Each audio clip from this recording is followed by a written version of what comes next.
aussi dans le Negev, hein, parce que le désert, il y a du terrain pour l'entraînement et tout ça, oui. Oui. Les drones ici aussi, on a un aéroport de drones.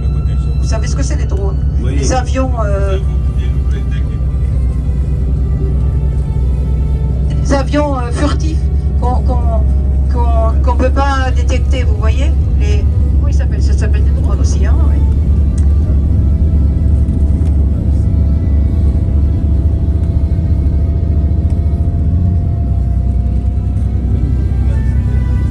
Oui, militaire, oui. Autrement, on a un aéroport civil à Haïfa. On a 3 aéroports civils à Haïfa, à Ben Gurion et à Eilat, un nouveau Ramon, très bien, en dehors de la ville, très bien fait, qui est international maintenant. Hein. Et il est fini là, il n'est plus en construction. Non, il est fini, l'ancien il n'existe plus à Eilat. Nous aurons la chance de le découvrir. Ouais.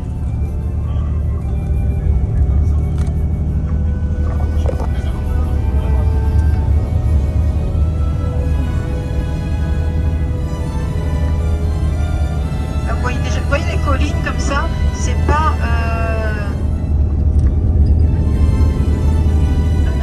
c'est des volcans éteints. Hein. Dans le Golan, c'est les collines, c'est des volcans éteints.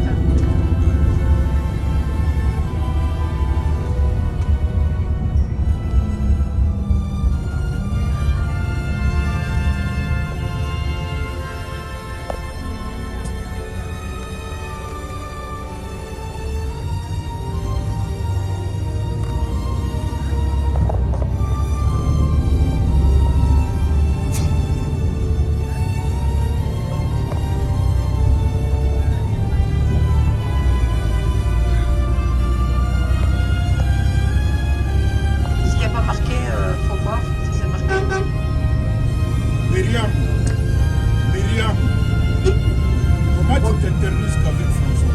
J'ai pas compris, encore une fois. Pourquoi tu t'éternises avec François? Je m'éternise avec François? Oui. Ah bon, je parle au micro, tout le monde entend, les questions et réponses que François me pose, on parle. Ça intéresse tout le monde.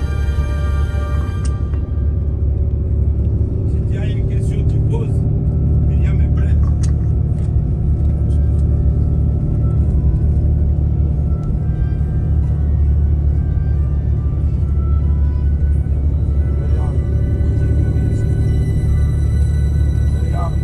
Tu as bien vu, c'est un avion là, à gauche.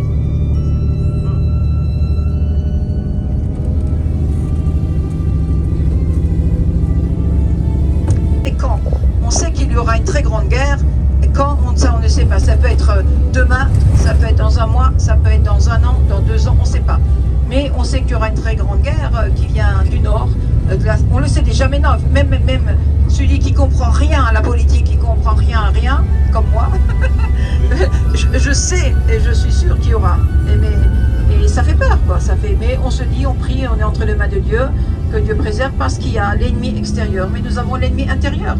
Il faut être honnête, il y a un ennemi intérieur de certains... Oui, et beaucoup de nos concitoyens musulmans qui sont israéliens soutiendront l'ennemi, on le sait aussi. Vous voyez ce que je veux dire? Et donc, c'est dangereux, c'est pas... Voilà. Hein?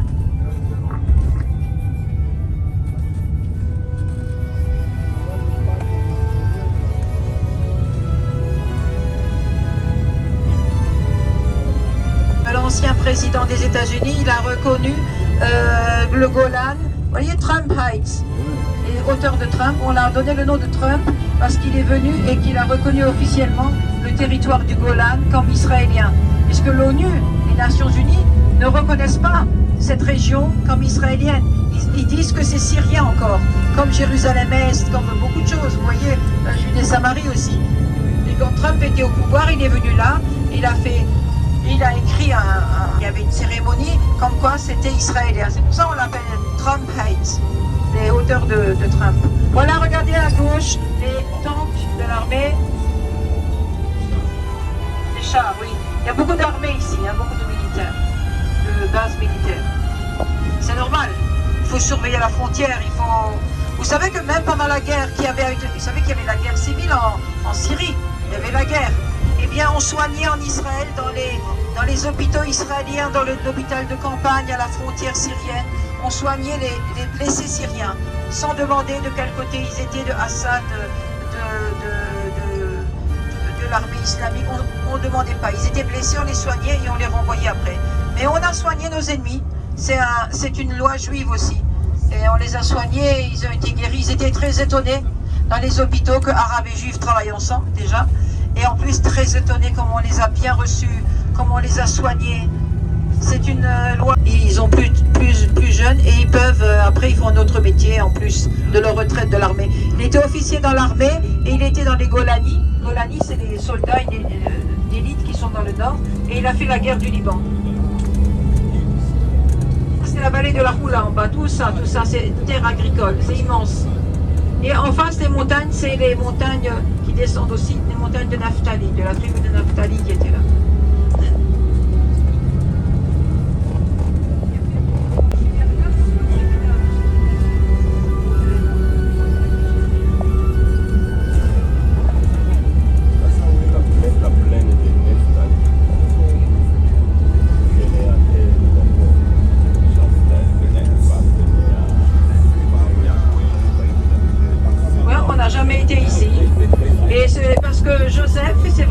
Bien parce qu'il a fait l'armée ici, il était pendant des années ici, et donc il nous emmène dans des endroits par des routes que pas tout le monde prend.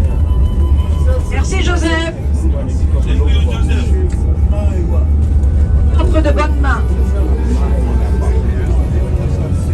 On est entre de bonnes mains.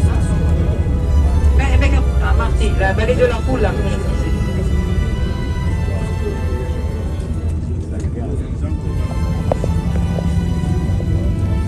Les montagnes de Naphtali, hein. Avec Naphtali. Oui, les montagnes de Naphtali. Entre ici et là, les montagnes de Naphtali, parce qu'il y avait à l'époque la tribu de Naphtali, vous avez la vallée de la Houla, là, sur votre carte. C'est joli, hein, c'est beau.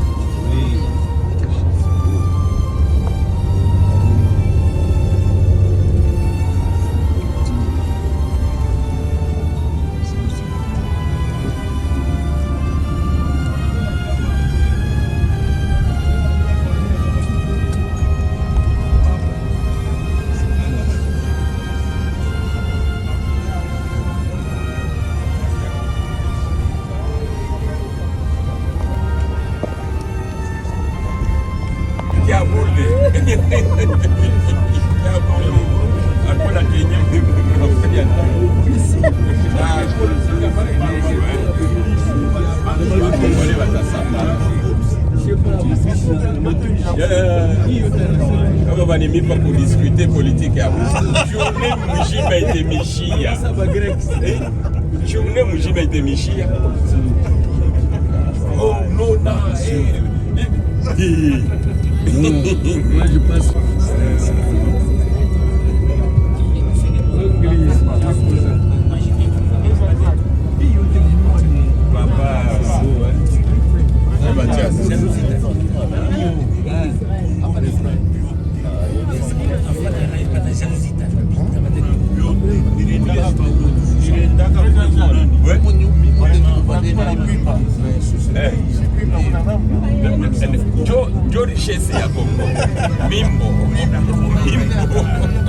C'est magnifique ici. On a fait un tour que même moi qui suis guide depuis longtemps, j'ai pas fait ce tour-là. Pas tous les chauffeurs, personne ne le fait. Enfin, les chauffeurs ne font pas ça en général. Annie Omer et Cello,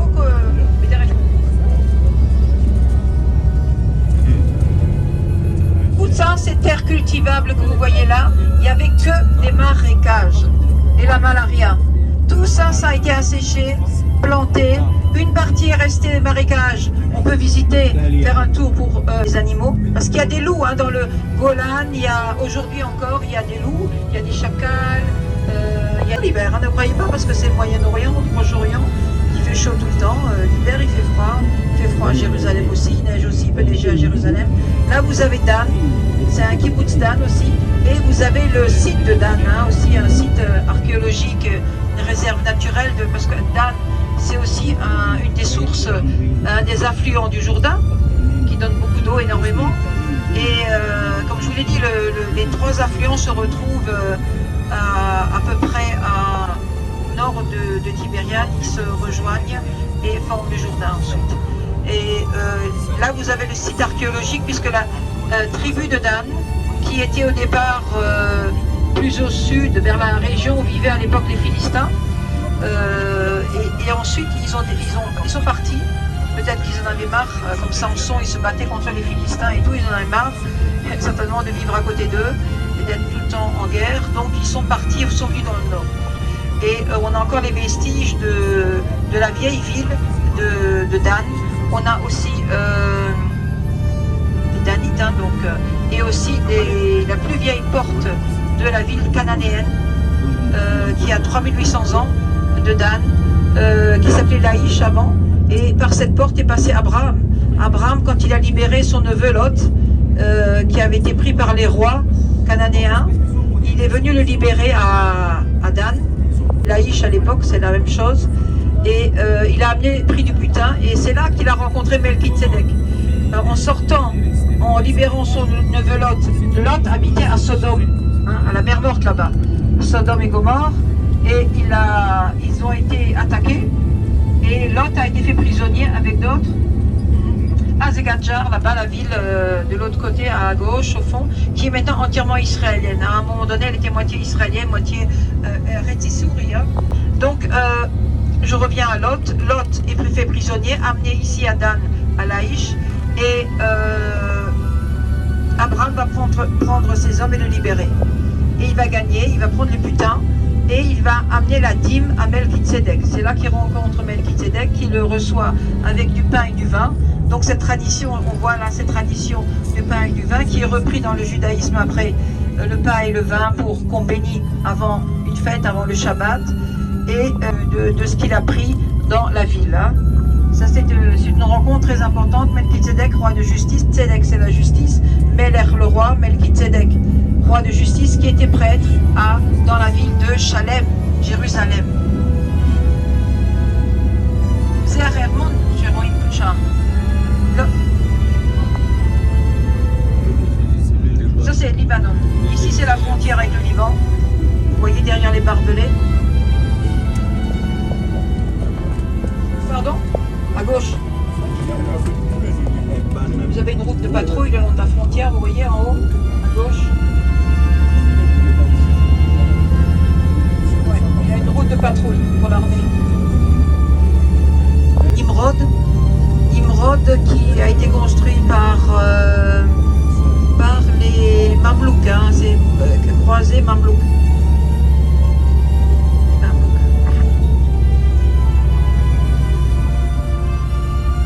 Qui sont les Mamelouks? C'était, vous savez, à partir du 7e siècle, il y a eu une invasion musulmane différente. Il y a eu les Omeyyades, il y a eu les Abbassides, il y a eu les Abbassides Fatimides, j'oublie personne. Et donc, et quand il y a eu ensuite les Mamelouks qui sont venus au XIIIe siècle, et c'était la fin de l'empire des croisés. Les croisés ont dû repartir, et les Mamelouks ont construit beaucoup de bâtiments, de mosquées, aussi des écoles musulmanes, c'était de l'islam. C'était au départ les Mamelouks, c'était des enfants qui étaient...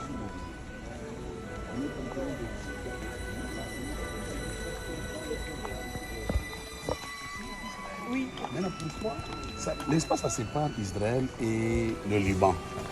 Oui. Oui. Maintenant, de l'autre côté, chez le Liban, est-ce qu'il y a aussi une route de patrouille Ben pour eux? non, il n'y a pas ici.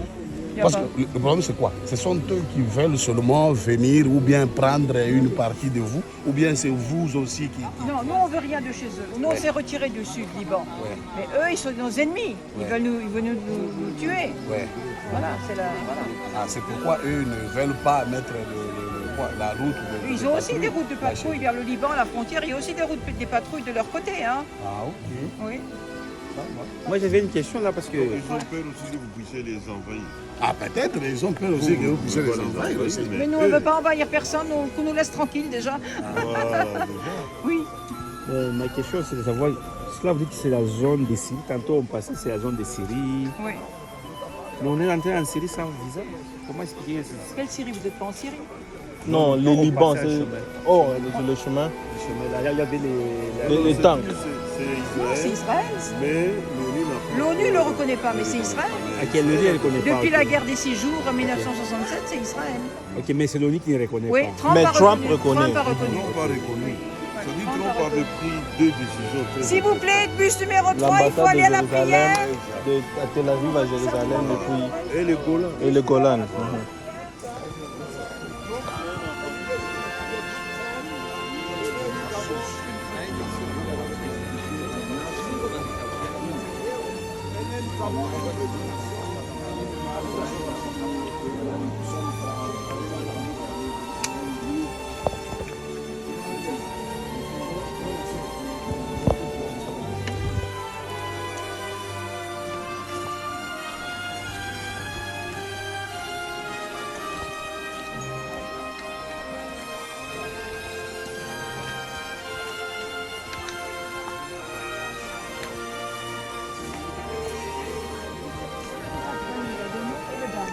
Dan, Bagnas et Sri.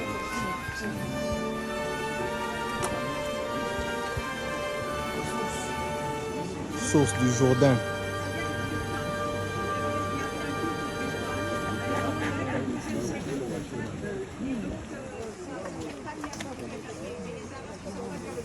Alors c'est devenu Bagnas. Et il y avait un culte idolâtre au dieu Pan. Il y avait des grottes là en haut et où on adorait le dieu Pan qui était le dieu un peu des bergers. Moitié homme, moitié bouc. Ok. S'il vous plaît, il faut venir là pour le culte. S'il vous plaît.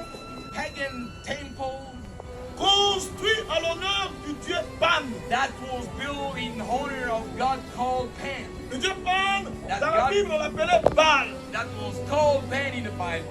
Oh, C'est les dieux qui étaient adorés ici. that the God I worship there at the top. Quand le Seigneur est arrivé ici à César de Philippe, When the Lord came here at Caesarea Philippi, il a trouvé les gens en pleine idolâtrie, then he found people just in idolatry. en train d'adorer un faux Dieu, They were worshiping a wrong false God, le Dieu Pan. a God called Pan. D'ailleurs, c'est à partir de ce Dieu-là, de ce nom-là, Pan, That's from that name called God Pan. qu'on a donné le nom ici de Banias à l'époque. Mais les Arabes, comme ils ne savaient pas prononcer Banias, ils ont prononcé Banias. That's from that God called Pan that this water has been called Panias, but Arabs could not pronounce Cet endroit est it. appelé They Banias. said Banias. It's C'est called l'une Banias. des sources du Jourdain. It's one of the spring of Jordan. Alors, comme les Arabes ne pouvaient pas prononcer les lettres P, ils ont appelé Banias. As Arabs could not pronounce P, then they called Et si vous Banias. demandez à tout le monde ici, ça s'appelle aussi Banias. That's why we see this area called Le Banias. terme biblique, c'est Césarée de Philippe. But the biblical word said Caesarea, Et nous, nous Caesarea, respectons les termes de la Bible. and we only respect the word of the Bible. Donc, quand le Seigneur est arrivé ici, When the Lord came here, il a trouvé les gens là-bas, then he found people there au bas de ces rochers là-bas. at the bottom of these mountains. Il y avait un temple païen. There was a pagan temple. Un temple païen construit au bas de ces rochers At là-bas. the bottom of the rocks. Vous comprenez aussi pourquoi Now you will now understand le why. Seigneur a dit sur ces rocs je bâtirai mon église. The Lord said, on that rock I will build the church. Donc quand le Seigneur, When the Lord, la vérité, the truth, le Dieu de vérité est the arrivé God ici, of truth arrived in this, il a trouvé le mensonge, he found really lies, il a trouvé l'idolâtrie. idolatry. C'est pourquoi il a voulu attirer That's l'attention why he wanted to bring focus of des disciples the disciples vers le vrai Dieu. to the true God. C'est pourquoi il a posé la question de That's savoir why I asked the question to know. qui dit-on que je Who suis, do people say I am? moi, le Fils de l'homme. The Son of Man. Bien mes frères et sœurs, Beloved brothers and nous sommes sisters, dans un milieu we're here in the place. où il y a des gens qui prétendent croire We ce have message, people pretending to believe this message, mais qui appellent quelqu'un d'autre Fils de l'homme. but they call somebody else Son of Man. Nous connaissons le Fils de We l'homme. know who is the Son of Man. C'est Jésus-Christ qui est le It's Fils Jesus de l'homme. Christ, is the Son of Man. C'est lui qu'on a vu marchant au milieu de cette chandelier It's d'or. him we saw walking on the seventh stand. Il a dit, qui dit-on que je suis? Then he said, who do people say that I am? Moi, le Fils de l'homme. I, the Son of Man. Parce qu'il ne voulait pas que les disciples Because they didn't want these disciples s'effondrent dans l'idolâtrie comme that tout le monde. can be pouring to the idolatry like Il voulait everybody que les else. disciples soient attirés vers le vrai Dieu. He wanted his disciples to focus focus on the true Frère, God. Dieu aime que son peuple le connaisse. God likes his people to know him. Et en chaque temps, And every single time, Dieu s'est fait toujours connaître à son peuple. God will reveal himself to his people. Même en ces temps de la fin, Even in these end Dieu s'est times, fait connaître à nous. God revealed himself to us Parce que nous sommes son peuple. because we are his people. Alors quand il a posé la question, Now when he asked the question, les uns disent que tu es Élie, some say you are Elijah, les autres disent que tu es some Jérémie, say you are Jeremiah, ou l'un des prophètes. or one of the prophets. Et vous, And you, leur dit-il, he said to them, qui dites-vous que je suis? who do you say that I am? Simon Pierre Simon répondit, Peter responded, tu es le Christ, you are Christ, le Fils du Dieu the vivant. Son of the living God.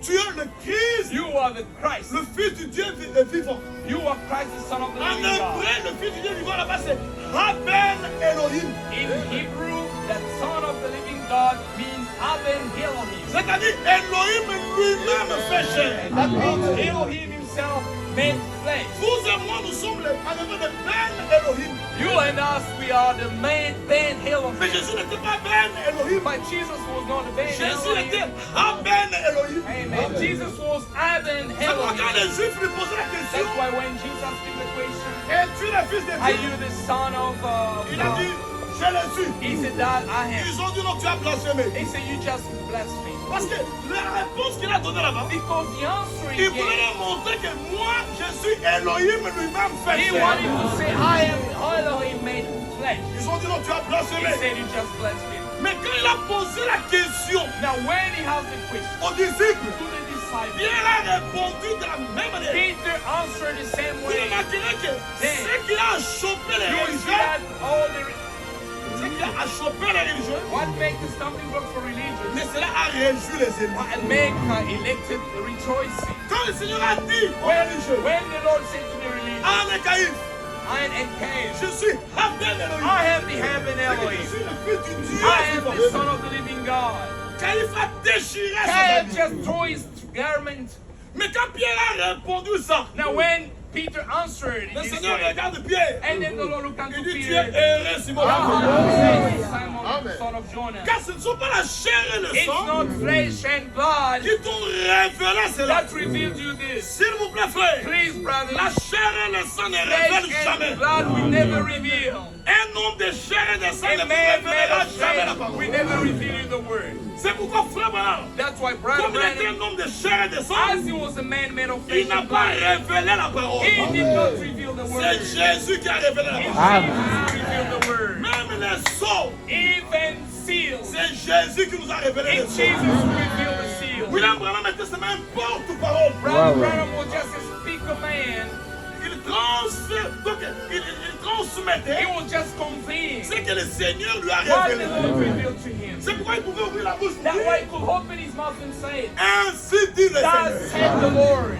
C'est la vérité, frère. That's true, brothers. Remarquez, il a dit, Now, look here, it c'est says, heureux Simon fils de Marc. you are blessed, Simon, son of Jonah. Car ce ne sont pas la chair It's not flesh et le sang and blood qui t'ont révélé cela. that revealed it to you, Mais c'est mon Père but it's my Father qui est dans les who cieux. is in the heaven. La révélation vient du Père. The revelation is coming from Et Father. personne ne connaît le Fils si ce n'est And le no Père. one knows the Son if not only God. Et personne non plus ne connaît le Père si ce n'est le Fils. And no one knows the Father if not the Son. Et celui à qui le Fils And veut la only révéler.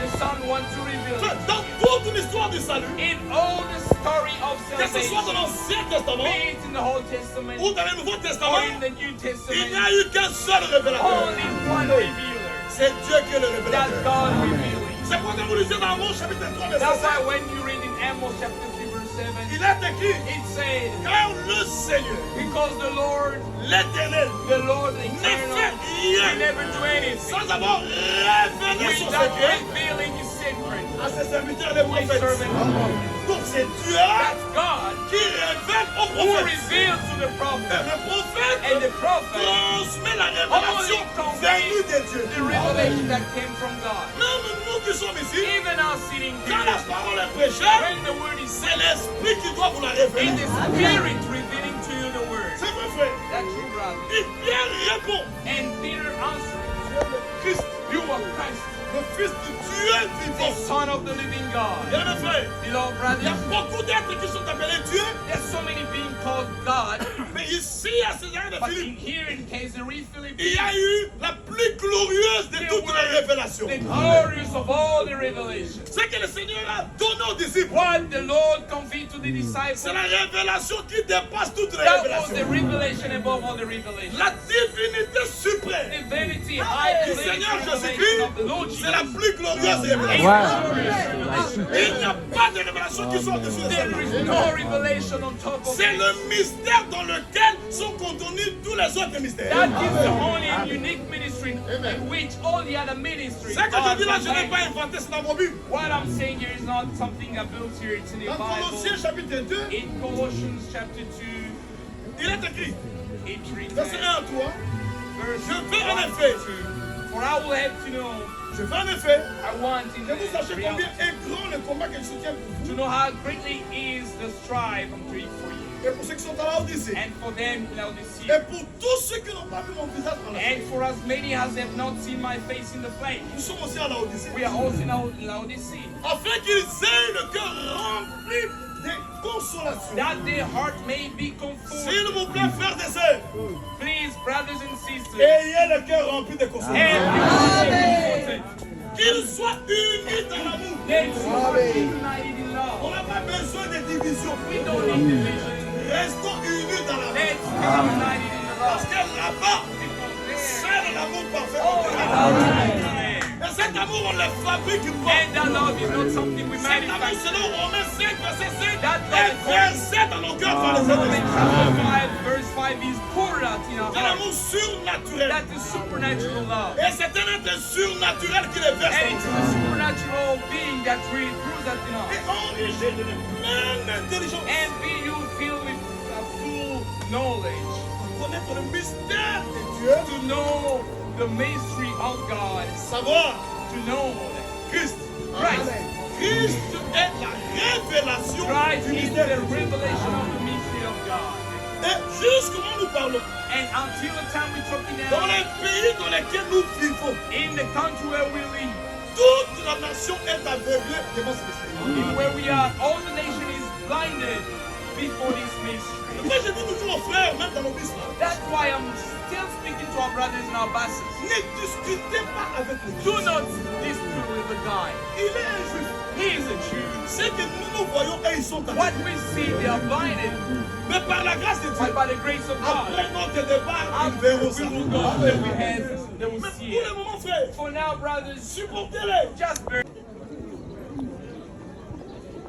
Jordan on the other side, and this is where our Lord Jesus Christ was baptized by John the Baptist. Just right there.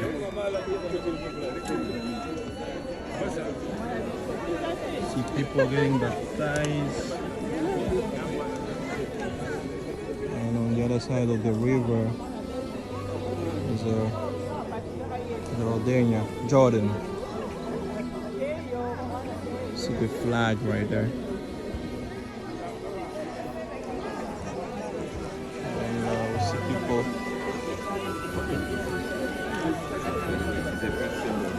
are getting some of these waters. And, you see them with water right here. That one is baptizing himself. Oh.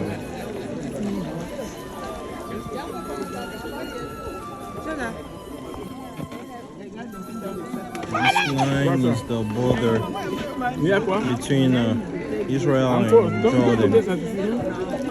A lot of people that are ready to get baptized, and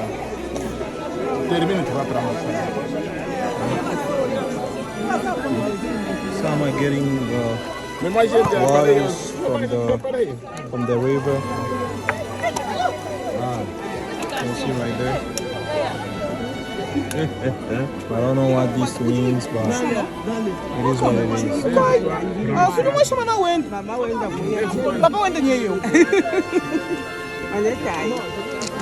It's my mother-in-law with Ruben right there.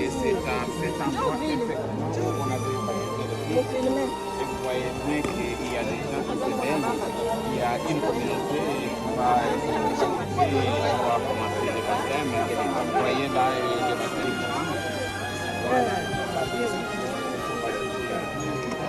Akukwebule mama. Karibu tula.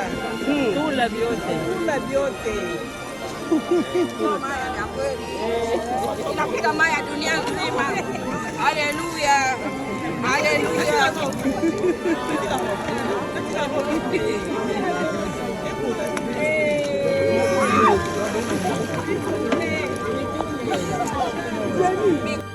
Tout roi qu'il est avait besoin de chercher des marguerites. Il va dans la grotte et dans cette grotte était caché David avec ses soldats. Et les soldats de David regardent, il est entre tes mains, tu peux le tuer, lui qui te pourchasse et qui veut te tuer. Et qu'est-ce qu'il a dit David? Non, je ne lèverai pas les mains sur loin de Dieu. Parce qu'un roi d'Israël était oint par l'intermédiaire du prophète, il était oint directement par Dieu, par l'intermédiaire du prophète. Et regardez la bonté de David.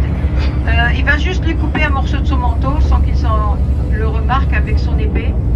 Et quand il sort de la caverne, David va lui parler, lui l'appeler, il dit regarde Saül, j'aurais pu te tuer, tu étais entre mes mains, voilà le morceau de ton manteau et je ne l'ai pas fait. Et là, Saül va se réconcilier, c'est un lieu de réconciliation aussi avec David. Bon, après ça va pas durer, mais enfin c'est quand même sur le coup un lieu de réconciliation. Et il avait épousé que des femmes idolâtres, aussi pour des raisons politiques, et il les avait autorisées à pratiquer leur culte sur le mont des Oliviers. D'ailleurs lui-même, à la fin de sa vie, malgré sa grande sagesse, il était tombé un peu dans les... entraîné par les femmes, je ne sais pas, enfin, on ne juge pas. Donc, c'est-à-dire qu'à la fin de sa vie, il est tombé aussi dans l'idolâtrie, il a donné la starté, le roi Salomon. Bon. Ensuite, à l'époque du deuxième temple, on sacrifiait la vache rousse. Pourquoi une vache rousse? Avec la cendre de la vache rousse pour purifier.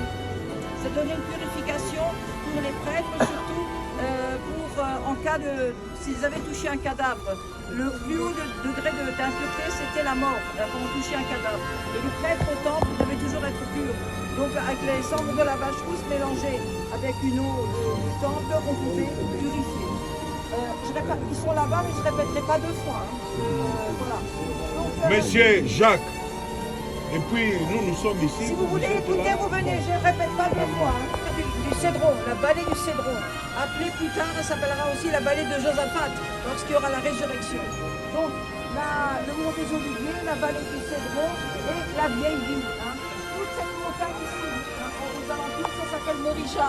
Le mont Moria. Qu'est-ce qu'il y a eu sur le mont Moria? Le sacrifice d'Isaac. Et là où vous voyez les mosquées, à l'accent noir, le dôme du rocher en doré, c'est là où il y avait le dôme du rocher aujourd'hui. Il y avait les deux temples de Jérusalem. David a acheté à prix d'argent ce terrain. Mais c'est son fils Salomon qui va construire le premier temple, qui sera détruit par les Babyloniens, reconstruit par les Juifs, une partie qui reviennent de Babylonie. Et c'est Hérode le Grand qui, à la fin, va faire quelque chose de magnifique. Et ce temple-là est détruit par les Romains en 70. Et c'est là qu'il y avait la présence divine, c'est là qu'il y a la connexion entre la Jérusalem céleste et la Jérusalem terrestre. C'est très important. Et donc, c'est là où il y a eu, dans la tradition juive, il y a une pierre en dessous. Pourquoi ça s'appelle dôme du rocher? Parce que c'est sur un rocher. Et c'est le rocher du fondement, dans la tradition juive, du fondement du monde. On dit que l'homme, Adam, le premier homme a été créé là, que tout est parti de là. Hein, la création du monde, ça s'est fait par la parole, par l'hébreu. Vous savez, la parole est créatrice. Tout est parti de là. Et ensuite, il y a eu aussi la ligature d'Isaac, au même endroit. Pour les musulmans, c'est Ishmaël. Il faut savoir que Ishmaël, quand Ishmaël est né, Abraham était Avram, il n'était pas encore Abraham. Hein? Et Sarah, Sarah c'est de toute façon pas la mère, mais je veux dire Abraham n'était pas encore Abraham. C'est seulement après, et après il aura Isaac, il sera Abraham. On lui a ajouté un Hey. Le Hey, c'est la 5e lettre, valeur 5, c'est la lettre qui se trouve dans le nom divin aussi. Le Hey, Yud-Kei Vav-Hey. Ok, il n'a pas le droit de le dire. Donc il va devenir de Abraham, il va passer à...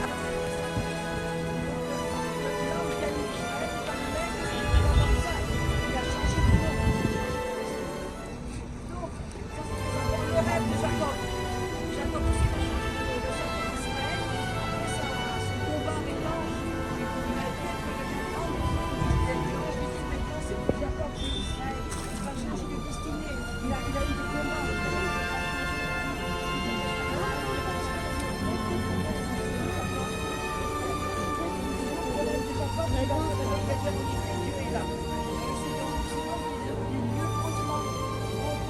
C'est pour ça qu'il y a beaucoup de tensions là. Il y a plein de choses qui se passent dans le monde. Pourquoi on parle un peu d'Israël? C'est tout petit, on n'est rien. Vous regardez un journal, vous regardez n'importe quoi, on est toujours presque comme la vie. Quand il se passe quelque chose ici, alors qu'il y a des choses beaucoup plus graves qui se passent. Les gens qui sont tués, qui sont massacrés, il y a ici, mais c'est bien pareil. On va comme disait notre premier ministre Netanyahu, dès qu'on est terminé d'un Palestinien, il y a le Conseil de l'ONU qui se réunit, le Conseil de sécurité, parce que voilà. Pour vous dire, c'est ici tout le monde a les yeux braqués sur Jérusalem. Pourquoi? C'est qu'il y a quelque chose, on ne l'explique même pas, ça ne s'explique même pas. C'est dans l'inconscient des gens. Dès qu'il se passe quelque chose à Jérusalem, vous avez tous les gros titres. Alors qu'il y a des choses très graves qui se passent ailleurs dans le monde, hein, c'est vrai. Donc ça c'est très important. D'accord? Maintenant je vais faire une explication de gauche vers la droite. D'accord? Là vous voyez la vallée du Cédron. Vous voyez le bus là dans la route là, qui va prendre un virage. Hein. À gauche du virage, vous avez un mur en pierre comme ça. Et des maisons et un mur en pierre. Là, tout cet endroit-là, avec une terrasse en haut, en bois, c'est la cité de David. C'est la première Jérusalem. Jérusalem, avant, c'était que là-bas. Hein? C'était David qui l'a prise sans bataille, puisqu'il est passé par la canalisation. Et il a pris la ville de Jébus et il va prendre la forteresse de Sion. C'est là qu'apparaît le nom Sion. Et au début, la montagne de Sion, c'était ça. Après, on a changé, on l'a mise plus vers l'ouest.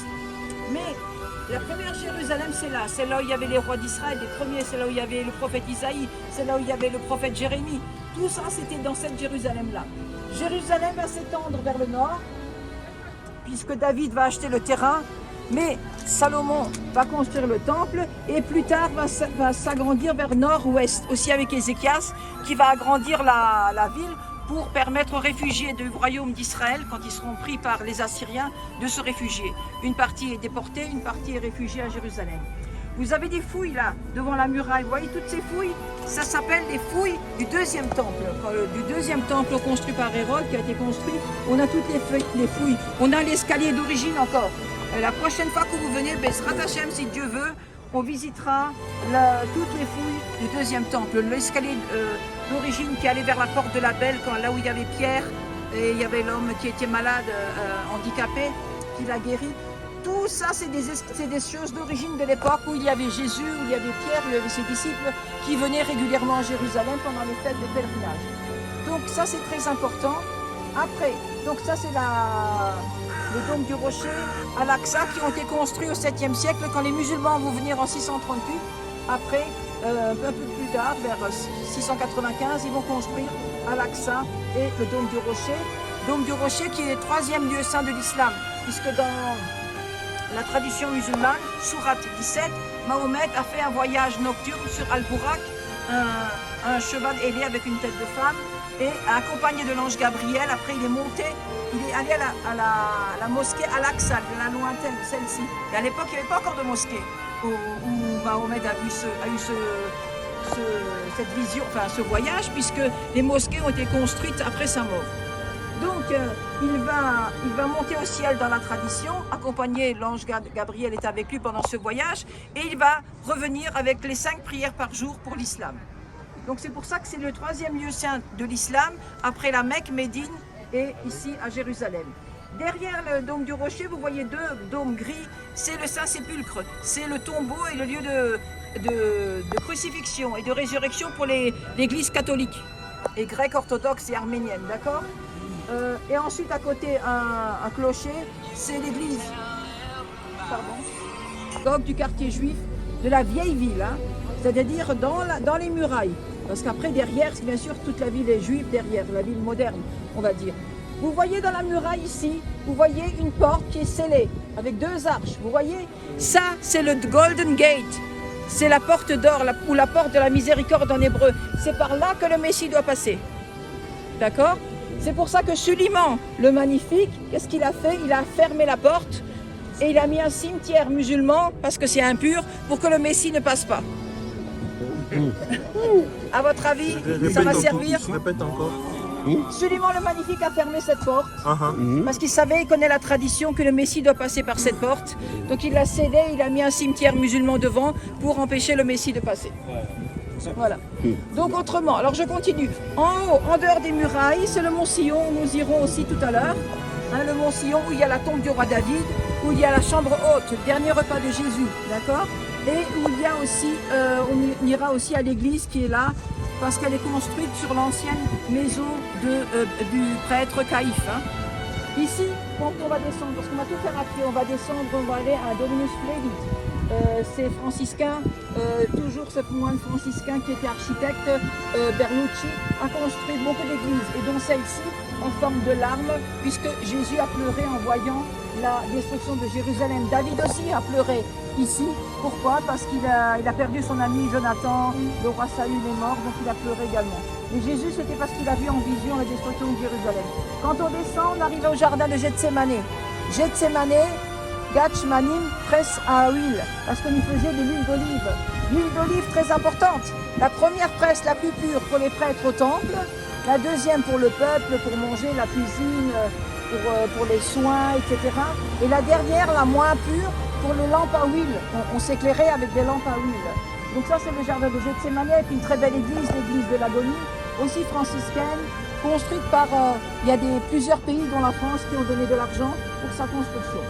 Donc voilà, ça c'est à peu près ce qu'on va faire aussi aujourd'hui. On va descendre là, on va aller au jardin de Gethsémané, et après on va monter à pied jusqu'à la porte des Lions pour aller à Bethesda. D'accord, on fera tout à pied parce qu'avec le bus, des fois on perd plus de temps qu'autre chose, comme c'est à côté.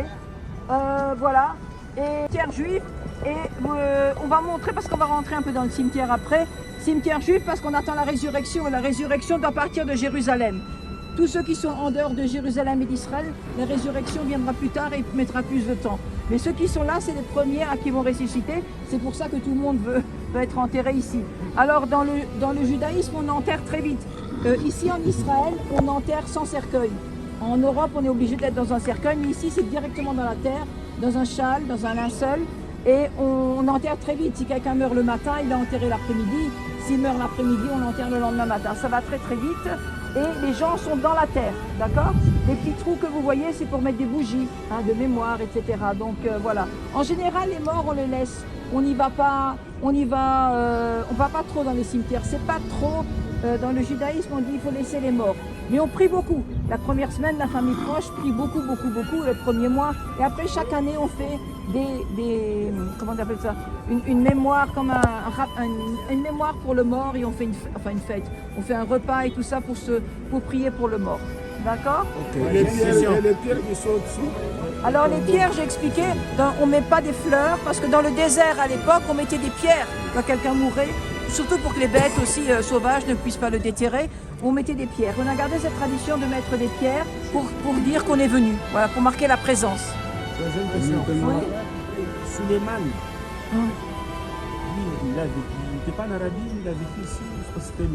Non, Suleiman le Magnifique, c'était l'époque turque.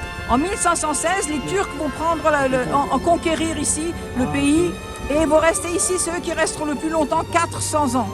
Jusqu'à la Première Guerre mondiale, 1914-18, où ils vont perdre parce qu'ils sont du mauvais côté. Et c'est les Anglais qui arrivent et c'est le mandat britannique. Donc tout va être occupé, ça va être l'occupation ottomane. Hein. Le turc, c'est ottoman, c'est pareil. Alors ils vont se succéder, il y a Selim Ier, après il y a Suleiman le Magnifique, après il y a d'autres sultans. Et à l'époque, au XVIe siècle, Suleiman le Magnifique, c'est lui qui va refaire la muraille. Il y a eu beaucoup de gens qui sont venus ici. Il y a eu, après, il y a eu les Assyriens, il y a eu les Babyloniens, il y a eu les Perses, les Grecs, les Romains, après l'époque byzantine, après tout. Il y a eu les Omeyyades, les Abbassides, les Fatimides, les Ayyubides, les Mamelouks.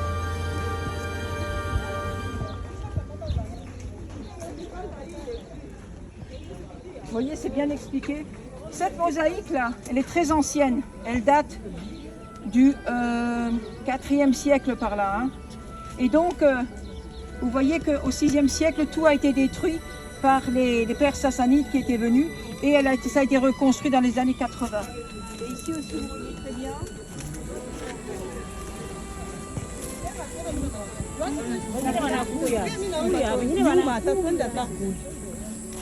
Ça c'est tout, là vous avez tout ce que Jésus a fait comme miracle avec les inscriptions, les références, les évangiles. Là, quand il a appelé ses premiers disciples, le sermon sur la montagne, on ira l'après-midi, vous avez la prière, où il a guéri la femme qui saignait, qui a guéri le lépreux, le miracle de multiplication du poisson. Il y a aussi multiplication des pains et du poisson. Quand il a marché sur l'eau, quand il a guéri à Capernaum où nous étions, et quand il a maudit les cités qui n'étaient pas, qui se sont pas repenties. Et là, quand il rencontre, parce qu'il va rencontrer après la résurrection ses disciples, et il aura un repas avec eux de poissons et de pain. Ils vont pas le reconnaître tout de suite au bord du lac, mais après, quand ils l'auront reconnu, il y a 2 endroits où il va se manifester après la résurrection, à Emmaüs, sur la route près de Jérusalem, et ici au bord du lac. D'accord? Donc c'est après la résurrection. Et là aussi la dernière fois que donc Jésus a été vu au bord du lac. Est-ce qu'il est venu ici après la résurrection ainsi que sur la route de Emmaüs. Là vous avez tout ce qui concerne la multitude. Hein, il y a plusieurs, il y a Marc qui en parle, il y a Luc, il y a Jean et il y a Matthieu. Hein, où on parle de cette multiplication des pains et du poisson. D'accord, dans les évangiles. Allez voir l'église, elle est très belle et ce qui est très beau c'est les mosaïques. C'est des très anciennes mosaïques si vous aimez parce que ça vient des premières églises. Les gens revenaient régulièrement où Jésus a été. Par la suite, une église a été construite. C'est pour ça on dit la tradition situe le lieu ici, mais il y a des endroits où on est presque sûr. Il y a des endroits c'est sûr, comme Capernaum, c'est sûr que c'est Capernaum, vous voyez. Il y aura vraiment tout. On pourra vivre ici comme à Rome au Capitole. Je veux dire, c'est un peu son orgueil. Il était orgueilleux et pour montrer que moi, Hérode le Grand, en plein désert, je construis quelque chose d'extraordinaire. Il l'a aussi construit parce qu'il était paranoïaque un peu en se disant si ça tombe trop mal pour moi, j'ai un lieu de refuge dans le désert. Mais est-ce qu'il est venu ici en réalité? On ne sait pas, il l'a construit et il y avait toujours une garnison romaine qui gardait parce que c'était des produits de luxe, c'était quelque chose de luxueux. Hérode le Grand, quand il arrive au pouvoir, il va enlever le pouvoir politique aux prêtres. Hein. Il va complètement enlever ça, c'est-à-dire les prêtres, occupez-vous du temple et laissez-moi diriger la politique de mon royaume. C'est ce qu'il va faire. Donc ce que nous allons voir aujourd'hui, c'est ce qui reste de cette forteresse qu'Hérode le Grand a construite. Et on parlera aussi des rebelles qui beaucoup plus tard, donc les rebelles c'est en 67, Hérode le Grand il est mort en -4, hein. Il y a eu un grand cortège de Jéricho jusqu'à son mausolée à Hérodium, hein. Hérodium c'est là où il est enterré, il a construit une ville là-bas et il a prévu son mausolée. Et donc après en 67, cette grande révolte des Juifs contre les Romains se termine ici à Masada. Ici c'est le dernier bastion des révoltés, des rebelles. Et ils vont tenir un siège, ça va durer presque 2 ans ce siège. À la fin, les Romains arriveront à faire une rampe, à construire une rampe.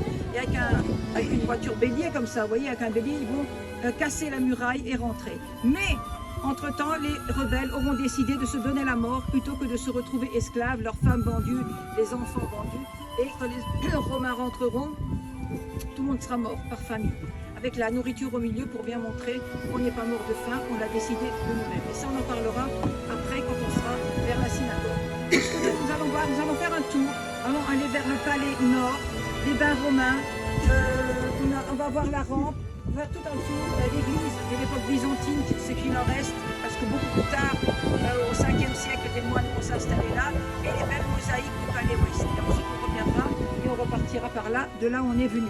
Alors vous allez voir le long de la muraille, vous avez une ligne noire, vous la verrez la ligne. Tout ce qui est en dessous du trait noir est d'origine de l'époque d'Hérode le Grand, c'est-à-dire il y a plus de 2000 ans. Au-dessus, c'est les archéologues qui ont refait. Ça a été rénové ou refait, pour donner un peu l'idée comment c'était à peu près. Mais tout ce qui est en dessous de la ligne noire, partout, vous verrez, c'est d'origine de l'époque. Est-ce que vous avez des questions? Ça va? On peut partir? On peut y aller?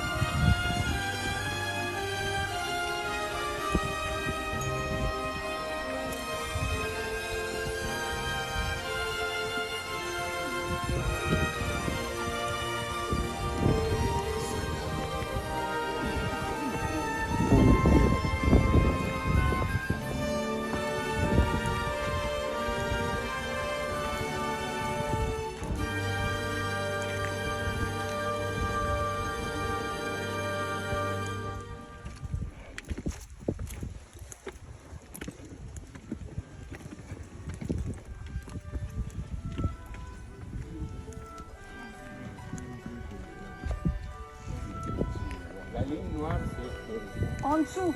Tout ce qu'il y a en dessous de l'origine.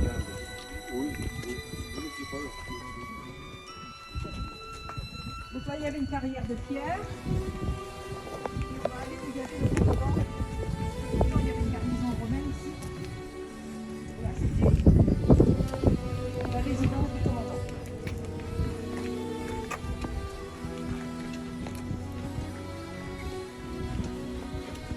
Partout, vous avez cette ligne noire. En dessous, vous avez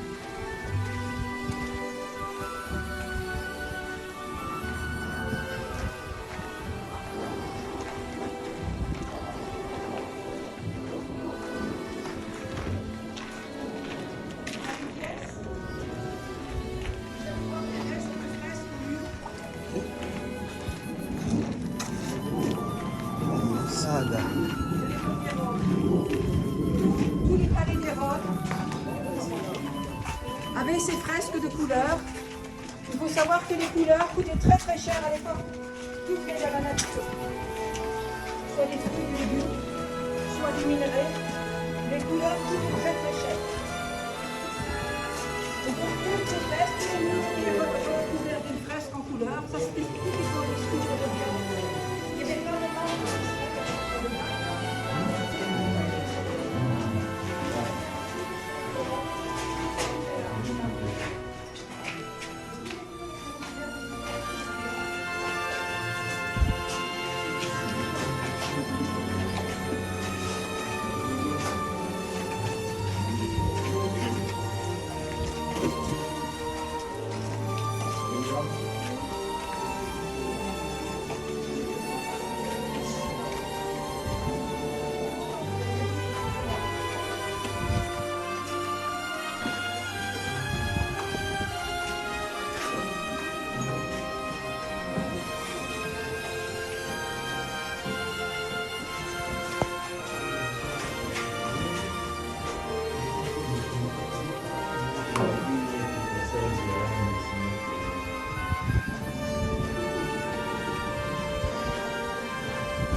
cette forteresse dans le désert au cas pour avoir une forteresse dans le désert s'il devait fuir. Peut-être qu'il était là, il venait peut-être une fois, il a eu des invités, mais il vivait pas là, il vivait à Jérusalem.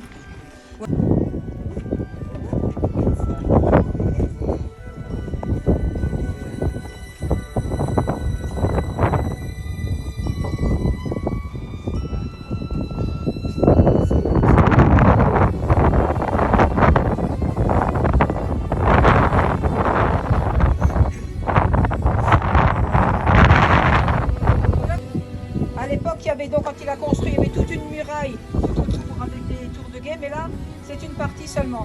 Ici, c'est ce que nous allons voir après, c'est le palais nord, avec une grande terrasse sur 3 étages, quelque chose de merveilleux. Il a construit ça, enfin lui, ses ouvriers, ses esclaves, mais lui a eu l'idée sur 3 étages, et ici il avait son appartement personnel privé. Quand il venait, est-ce qu'il est venu? On n'a pas de preuve, mais peut-être qu'il a habité là quelques jours, ou il est venu avec des invités. Un mur séparait son appartement privé du reste, mais lui, il avait son appartement privé ici. Il aimait bien les grandes terrasses. Ça, ce sont tous les entrepôts. On va y passer après. Parallèle comme ça, les entrepôts avec des jarres où il y avait toutes sortes de denrées alimentaires. Et il y avait aussi, on va voir après, on va faire un tour de bains romains, parce qu'il y avait des bains romains dans toute une ville. Lui, il était un Romain, plus un Romain qu'un Juif. Hein, je veux dire, il vivait à la romaine, il les construisait à la romaine. Les bains romains, c'était très important, on va le voir après. Et donc là, vous avez une petite maquette de la forteresse comme elle était avant, reconstituée.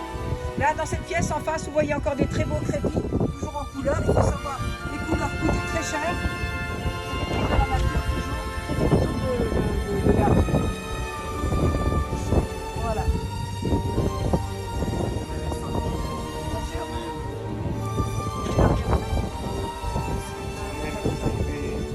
Les ennemis qui montaient.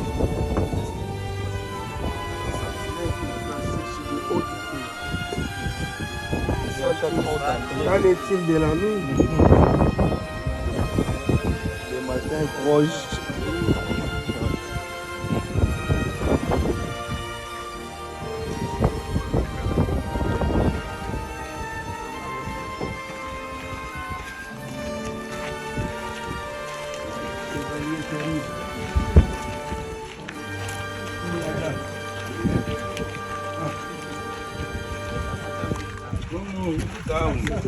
Inabakia pa kesiere no. Kesiere kwa. Anabakia wewe tunaweza Ndio tu besoin na nini? Kesiere wa bure bure.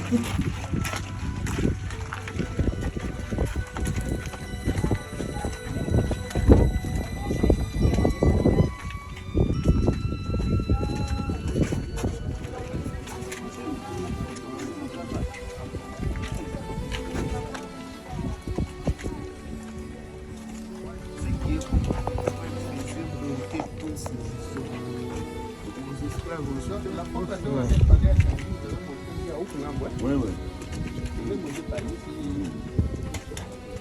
Parce que huku hakuna shughuli za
Malgré ça, la descendance du Messie sera par Ruth qui est de Moab.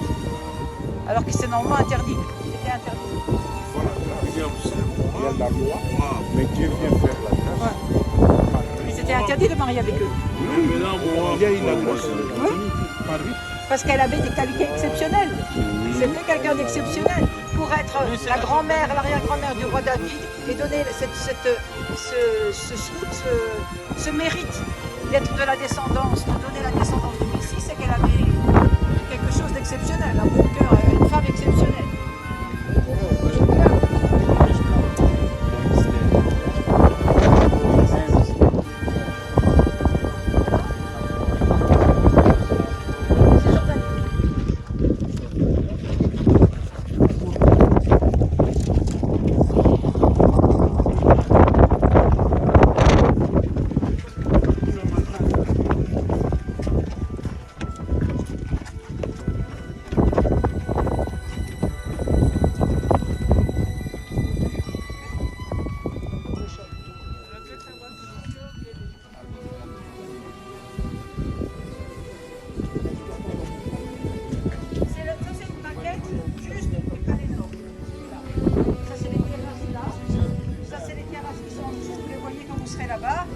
Là, il y avait un mur et c'était aussi l'appartement privé de Hérode.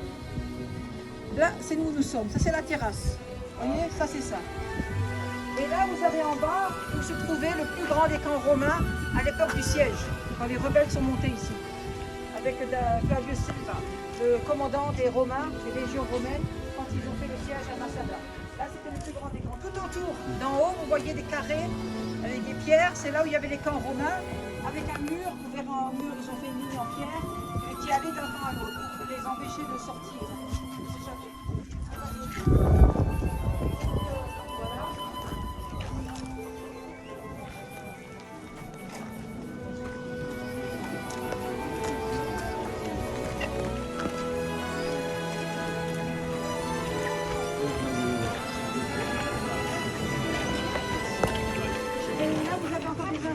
Parce qu'à l'époque, avant le corona, on faisait l'été des spectacles d'opéra à Massada. Quand vous allez vers là, vous allez, la route va vers Arad, la ville d'Arad, et vous allez vers le Negev. Arad se situe à la limite, à la frontière entre le désert de Judée où nous sommes et le désert du Negev. Hein.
Non, ça c'est une maquette.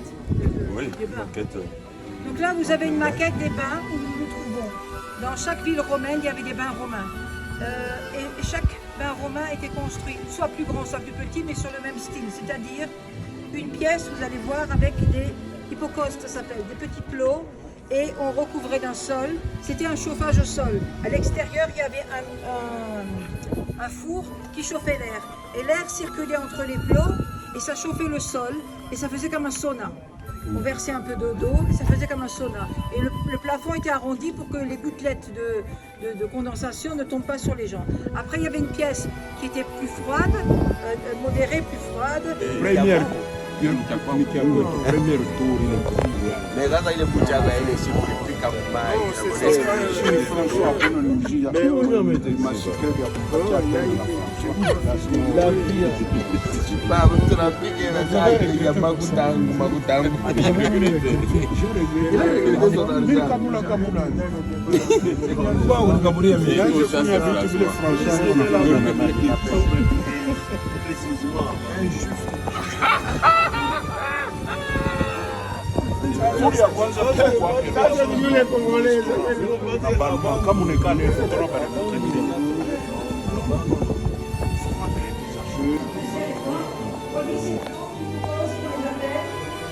Il y avait le sol qui le recouvrait et à l'extérieur il y avait un four au bois qui chauffait et l'air chaud circulait entre les plots et chauffait le sol. Il y avait un sol par-dessus.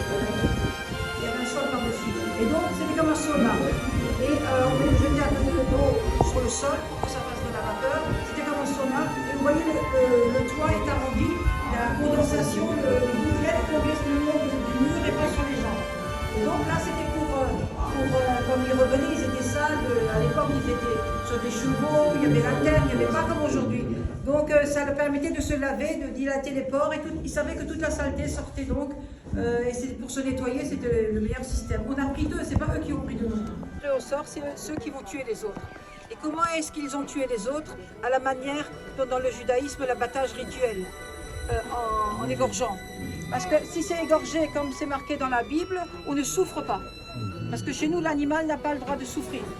Donc il faut que ce soit d'un coup tranchant à un endroit précis et sans souffrance. Donc ceux-là ont été désignés pour tuer les autres et les Romains les ont retrouvés par famille. Une femme et 2 enfants se sont cachés dans une citerne, ils ne voulaient pas être tués certainement. Mais de toute façon, tout le monde était d'accord. C'était suite à ça que voilà, on a retrouvé ça à l'original, c'est Flavius Joseph, toujours Flavius Joseph, Joséphus qui nous a écrit à ce sujet. Voilà. Qui venait des montagnes, des canaux. Parce que vous savez que les montagnes de Jérusalem sont plus hauts. Jérusalem c'est plus 800, nous moins 400 au bord de la mer Morte. Ici on est encore à plus 100 on va dire. Et dans la forteresse, dans la roche, dans le rocher, dans la falaise, il a construit des puits. Donc quand il pleuvait, et il pleut fort, quand il pleut très fort. Quand il pleut très fort. Et donc toute l'eau coulait et allait directement dans les citernes qu'il avait creusées dans la roche. Et on allait chercher l'eau, on remontait l'eau à dos d'âne dans des jarres pour ramener en haut. Les citernes qui étaient en haut, l'eau tombait directement, c'était l'eau de pluie, et c'est comme ça qu'il a récupéré l'eau. Il y avait suffisamment d'eau, spur, ça veut dire, nous croyons en un seul Dieu, et c'est Dieu notre maître, pas l'empereur de Rome, puisque dans l'Antiquité, les Romains pensaient que l'empereur était Dieu. Et nous, notre Dieu, on ne croit qu'en notre Dieu, et nous obéissons qu'à ses ordres. Et il vaut mieux mourir esclave, il vaut mieux mourir homme libre qu'esclave. Et que nos femmes soient vendues, nos enfants vendus, on perdrait tout. On ne verrait plus nos familles. Et ils ont décidé là, à ce moment-là, de se donner la mort. D'accord ? Et on a retrouvé donc ce qu'on a vu avant, les ostracons, donc avec les noms des hommes qui ont été désignés pour tuer les autres. C'est terrible, c'est une tragédie. Est-ce qu'ils ont eu raison? Est-ce qu'ils ont eu tort? Le suicide est interdit. Personne, on n'a pas à juger, on n'était pas à leur place, on n'a pas souffert ce qu'ils ont souffert, donc on ne juge pas. Je pense comme ça. C'est Dieu qui juge.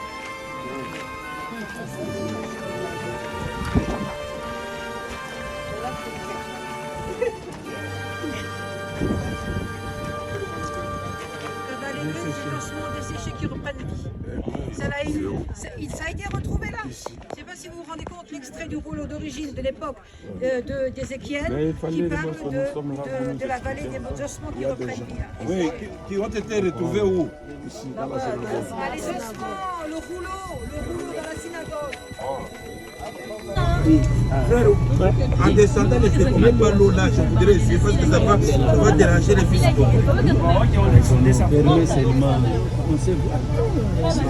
50 000 habitants. Et donc, c'est au bord de la mer Rouge. C'est une très jolie petite ville qui fait essentiellement du tourisme. Donc, eux, pendant le Corona, ça a été très très dur pour eux. Parce qu'ils vivent que de ça pratiquement.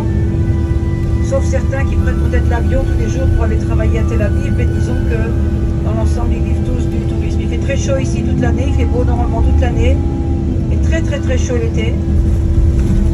Il y a un joli port, on peut faire des balades comme demain, on fera une balade en bateau, des hôtels, fruits taxes fruits.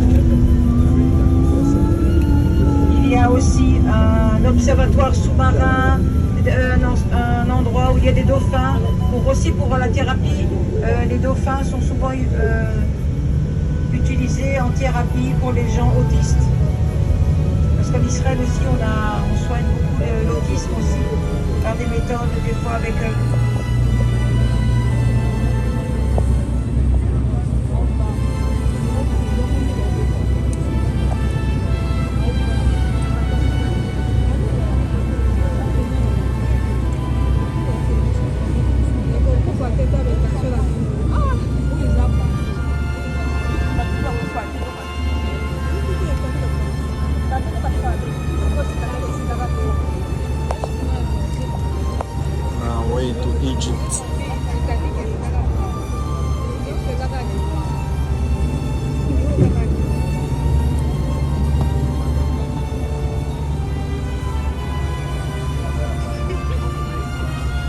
Ça se passe bien, hein?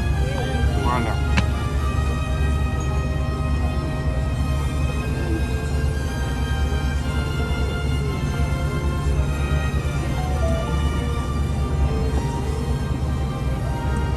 Dans la mer Rouge et on va voir, on va faire un arrêt, puis on va procéder au repas. Là, sur votre gauche, c'est-à-dire que tout ce que vous voyez à droite sur le littoral, c'est la Jordanie et ça appartient à Abdallah, le roi de Jordanie.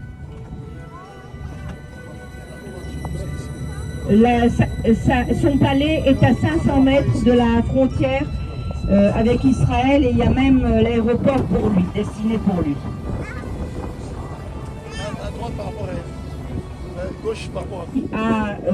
La Jordanie a 24 km de littoral, c'est-à-dire à un port de 24 km jusqu'à l'Arabie Saoudite. Et ici à Eilat, on est à 10 km de la frontière avec l'Égypte.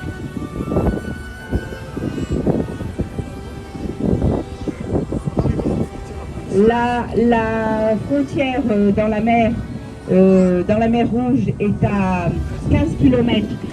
En fait, on a... L'observatoire, là où... On a 15...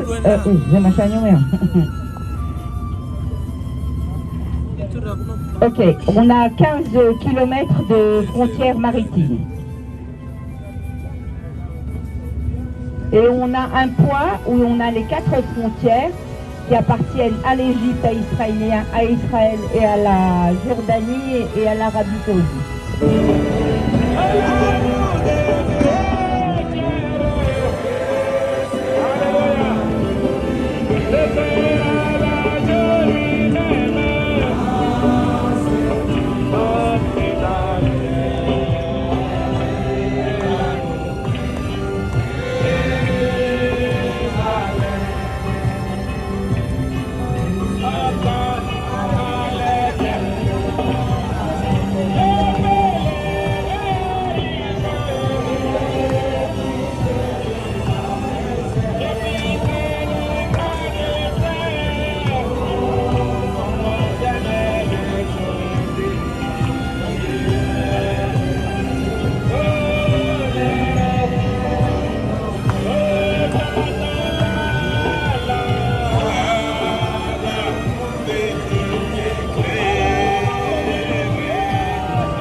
Et il y a toujours des nouvelles pousses qui repoussent donc pour redonner des nouvelles branches. Ici, nous sommes au jardin de Gethsémané. Gethsémané, Gatchmani en hébreu, qui veut dire la presse à huile. C'est là où Jésus était, où il a prié après avoir fait la Sainte Seine, après le dernier repas au Mont Sion, où nous allons après. Ses disciples se sont endormis et là Judas vient avec les soldats et c'est là qu'il est capturé. Et il est amené chez Caïphe où nous irons tout à l'heure.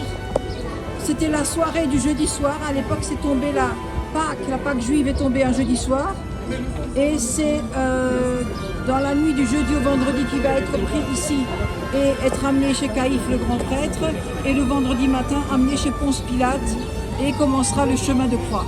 Où il sera après crucifié.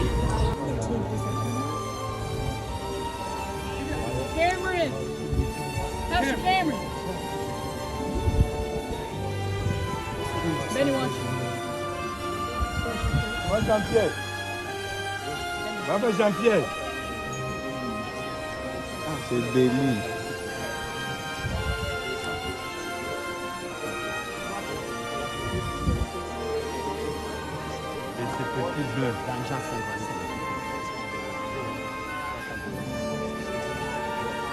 Là, c'est la tombe de Zacharie, le prophète Zacharie, là, avec le chapeau, là, le poil à pointe. Le prophète Zacharie. C'est Zacharie. Absalom, c'est l'entonnoir. Et on est déjà passé. Ça, c'est Zacharie. Zacharie. Zachariah tomb. La pyramide, c'est Zacharie. En entonnoir, comme ça, qui monte, c'est Absalom. Georgetown.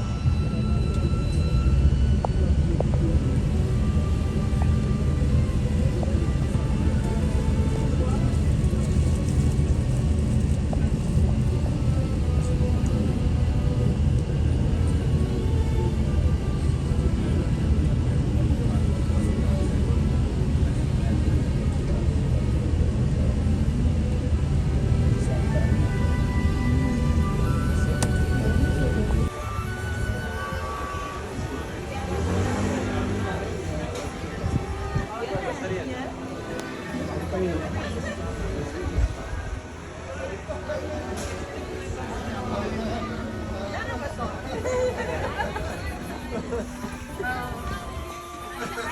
been here in the winter with rain. That's why I don't come in the winter anymore.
Donc là, nous sommes dans le quartier juif de la vieille ville. Et vous savez que la vieille ville a été libérée en 1967 par l'armée israélienne. Il y avait 19 ans d'occupation jordanienne. Et après 67, à partir de 67, on a rénové le quartier juif puisqu'il avait été entièrement détruit par les Jordaniens. Ils avaient détruit la synagogue, la grande synagogue, tout. Et quand on l'a rénové, on a découvert des antiquités, notamment le cardo. Le cardo, ça vient de cœur, c'était la route principale à l'époque. Dans toutes les villes romaines, il y avait un cardo. La route principale, c'est ici, le cardo, ici. Il allait de la porte de Damas jusqu'à la porte ici. Et Jérusalem avait même un deuxième cardo, Cardon Chéni, un plus petit. C'était quoi un cardo? Vous allez voir après. C'était de deux côtés de la route, il y avait des magasins. Il y avait des colonnades, c'était couvert par un toit, et au milieu passaient des chariots. C'était la route principale à l'époque romaine, surtout marchande, hein, une très grande route. Et c'était construit puisque Adrien, l'empereur Adrien au IIe siècle, il en avait marre des Juifs qui se révoltaient. Il y avait eu la grande révolte des Juifs qui s'est terminée à Masada. Il a été à Masada, je vous en ai parlé de la révolte des Juifs. Et une deuxième révolte des Juifs par Corba, qu'on avait pris pour le Messie à l'époque. Et donc, deux grandes révoltes. Et Adrien, l'empereur romain, on était toujours sous le joug romain, sous l'occupation romaine, décide, on a marre, écoute, oublier tout ce qu'il vient. Qu'est-ce qu'il fait? Il va changer complètement Jérusalem, en faire une ville païenne et la reconstruire. Et il va changer son nom. Elle ne s'appellera plus à son époque Jérusalem, mais il a Capitoline. Et il va construire un temple là où Jésus a été crucifié, un temple à Aphrodite. Et là où il y avait le premier et le deuxième temple qui a été détruit, il va construire un temple à Jupiter. Donc il va en faire une ville païenne. Et la Judée, toute la région s'appelait Judée. Hein, Judaïa sur les pièces de monnaie, Judaïa Captiva, Judaïa. C'était toujours Judée. Il va l'appeler Philistina. Parce qu'en mémoire des Philistins qui étaient les grands ennemis d'Israël à l'époque du roi David, à l'époque du roi Saül. Et Philistina, ça vient de l'hébreu, on les appelait les Philistins, les Philistines, les envahisseurs. Ils venaient de la mer Égée, de la Crète, la Grèce. Et ils étaient installés dans 5 villes ici en Israël. Gaza, Ashkelon, Ashdod et Ekron-Egat. Mais ils sont rentrés à l'intérieur du pays, ils se battaient avec Samson, ils se battaient avec David, ils se battaient avec beaucoup de gens. Donc l'empereur Adrien va reprendre ce nom-là et va appeler Philistina. Ça va donner Palestine, ça va donner après Palestina Prima, Seconda, Persa, avec chaque fois une ville importante. Et le nom va rester. Ça vient de l'empereur Adrien qui au IIe siècle va changer le nom de Judée en Palestine. Ça n'a rien à voir avec des Philistins, ça n'a rien à voir avec des Palestiniens, ça n'a rien. Et le nom va rester. Et ça va devenir Palestine à la fin. Philestina, Palestina, d'accord? C'est de là que vient le nom, depuis le IIe siècle. Ça s'appelait toujours Judée ici. Vous le savez, vous connaissez l'histoire de Jésus, vous connaissez la Bible, etc. Vous savez comment ça s'appelait ici. Donc ça a été transformé, il a transformé la ville en une ville païenne. Et la Judée, il a enlevé le nom, il l'a appelé Philistina. Et le nom est resté jusqu'aujourd'hui, hein, le nom est resté. Après, quand il y a eu la création de l'État d'Israël en 1948, on a donné le nom Israël. Mais avant ça, à l'époque du mandat britannique, tout le monde était palestinien. Que ce soit les juifs, les chrétiens, les arabes musulmans, ceux qui vivaient ici étaient palestiniens. Tout le monde, ça n'existe pas, le peuple palestinien, ça n'a jamais existé. Tous ceux qui vivaient ici, sous le mandat britannique, étaient des Palestiniens. Après, il y a eu l'État d'Israël qui a été créé, les juifs israéliens, et ceux qui vivaient ici sont devenus israéliens. les Arabes qui vivaient ici sont devenus Israéliens. Et ceux qui sont partis, qui ne voulaient rien avoir, eh ben, on les a appelés des Palestiniens, parce qu'ils n'étaient pas devenus Israéliens. Mais je veux dire, ce n'est pas un peuple. Tout le monde ici s'appelait Palestinien avant la création de l'État d'Israël. Que vous soyez juif, chrétien, peu importe votre musulman, peu importe votre religion. J'ai un document très intéressant que des chrétiens ont fait sur toute l'histoire, que je vais transmettre aussi par WhatsApp. Vous pouvez le lire. Ça s'appelle Israël pour les nuls. C'est des chrétiens qui ont fait ça et c'est très bien fait, c'est très bien expliqué. Toute l'histoire avec la politique, tout ce qui s'est passé, tous les accords, pour que vous compreniez bien comment ça s'est passé. Parce qu'on raconte beaucoup de bêtises, surtout dans les médias. D'accord? C'est très important de savoir ces terres-là où on habite, où on est, on ne les a pas volées. D'accord? D'abord, elles ont été rachetées par le Fonds national juif au début du XXe siècle, quand on a c'était des marécages, ils les ont vendus parce qu'à l'époque turque, ils vendaient des terres, et tout le monde s'est